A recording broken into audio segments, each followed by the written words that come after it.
Good morning, everybody. We are here at Jason's house, and you may recognize him from our fishing video on my wife's channel.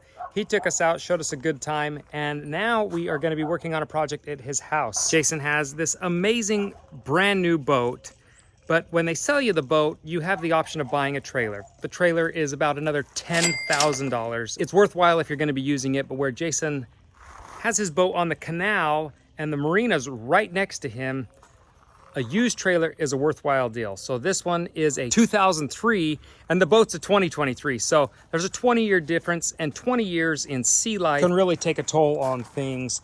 The structure of the trailer itself is in great condition, but the leaf springs and parts of the axles, all of the fenders, a lot of the connection bolts are no good anymore.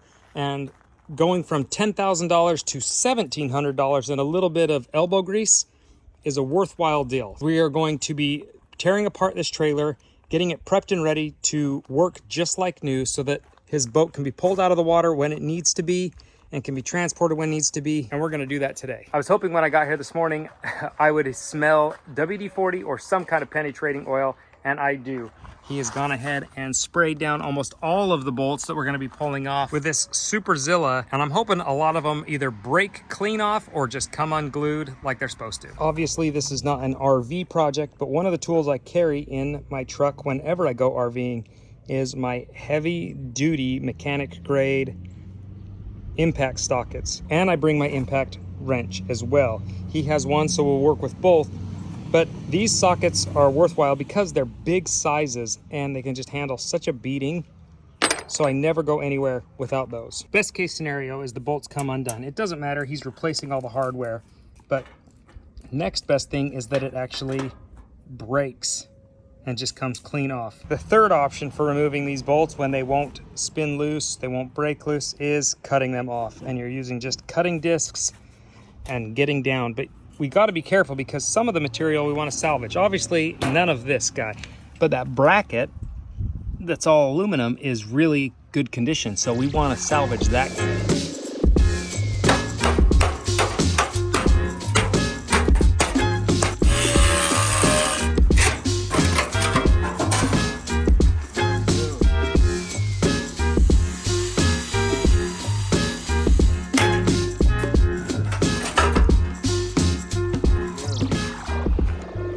Things are a bit shaky, but that's why we're going to have it at least under 3 spots. 2 jack stands back here, the jack on the front, which is built to handle the load, plus a boat. So I think we should be structurally sound once we get it.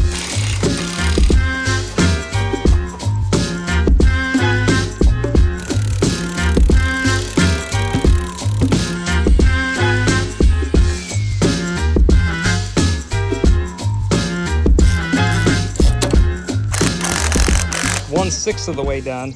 That feels pretty good. That wasn't so bad, honestly. The thing that takes the most time is clearing bolts and cleaning up, but assembling the new, I mean, just goes really quick. This bracket actually has bushings still in it. They are a nylon bushing that help just kind of keep metal off metal, and that's all that's left of them. You can hardly tell they're even there. By the time I pull this guy out, you see there's really nothing left.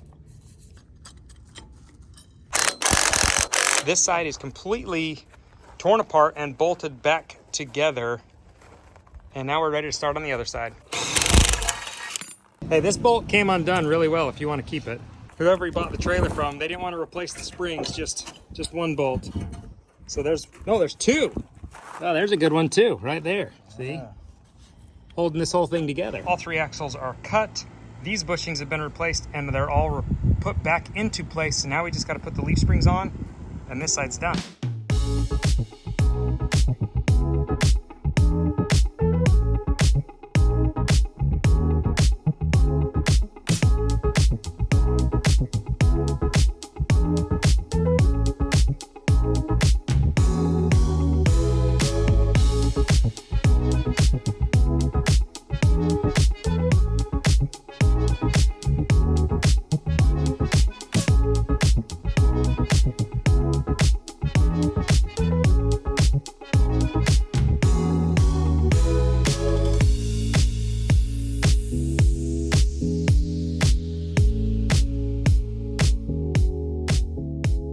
Okay, all of these have been prepped and treated, and you can totally see this is where, you know, this is surface level rust, and this has all been treated with, it's called phosphatizing, and it's an acid that etches the rust. It penetrates it, it will inhibit it and stop it, and then it makes it paintable once again. And you can totally see the difference. These did not look like this an hour ago before he brushed this on. So it cleans up really well. As this trailer sits, it's actually meant for a different shape of a boat, not necessarily a different size, but because his boat sits the way it does, the sort of hole that it has, he wants to bring in these two bunks, and it will actually raise the boat up a little bit.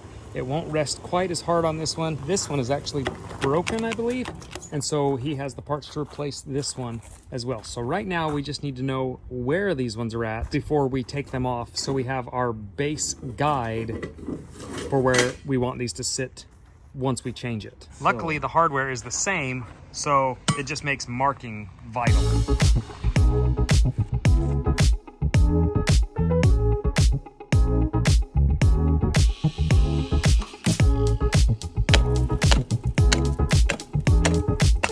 Brackets that have been here, they've corroded and obviously separated, and some of it's gotten stuck into the fibers of this, but this is still good, so we're gonna try and scrape it all out of there.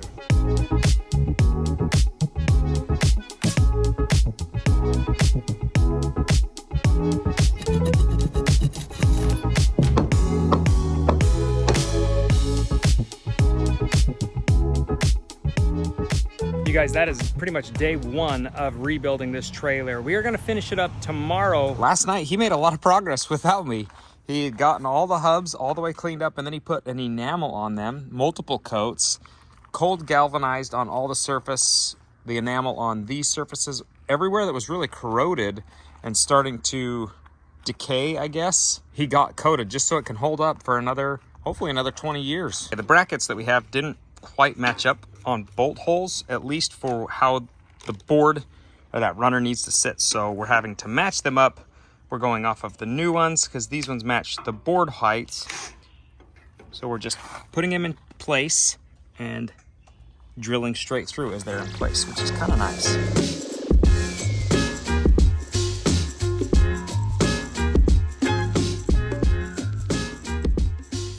So we just made a mistake, not a big one, but my number one rule when putting stuff together is don't tighten any of the bolts down until everything's in place.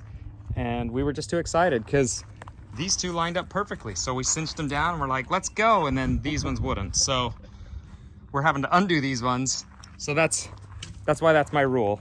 And I broke my own rule. I'm ridiculous. It is not a project unless you're doing at least one trip to the hardware store. This is our second, but I think we'll have everything we need and we'll be ready to just bolt up when we get back. So all the brackets are fixed on this side. These ones aren't movable, so that way we know this dimension, because this one doesn't really matter. That way you don't got to try and figure out both. You just set one, set the bunk on it, and then squeeze this guy with it, and it'll match this dimension over here. So now we can just go back in, set the bunk right on top of this bolt because it rests on there, and then you put another one through it. Both bunks are done, they are parallel, and it looks really nice. Now we're working on the bow bracket, and we just have to get it to sit down in its house. So usually have to pull out a little persuasion.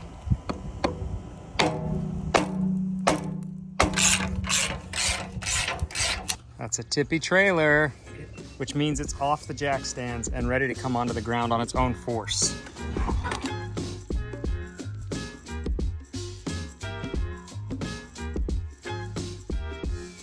The trailer is now sitting on its own wheels. It is got the fenders all the way bolted on. They're shiny, they're blinding, and it's hot. All the bump brackets are in place. The guides are in place. This is back together from what it was just 2 days ago. All of the parts we replaced are right here, and you can see the scrap heap of rust that just got taken off this and put back. This thing's got a lot of miles left on it and a lot of capability just from a little bit of work. So moral of the story is, if you're willing to DIY something and put some elbow grease into it, you can probably save a bundle on a trailer or on any project yourself. But I will say this, don't let it frustrate you when things don't go your way. If you got to go to 4 different hardware stores to find what you need, don't let it bother you. Just get it done and enjoy the savings when you're done. Thank you, Jason, for letting us work on this project together. I will link Jason's channel as well so that you guys can see it from his perspective. Definitely go over to his channel and check it out, and leave a comment down below if you're going from my channel to his. And if you like today's video, give it a thumbs up. If you're new to the channel, subscribe, and we'll see you guys next time. Bye, guys.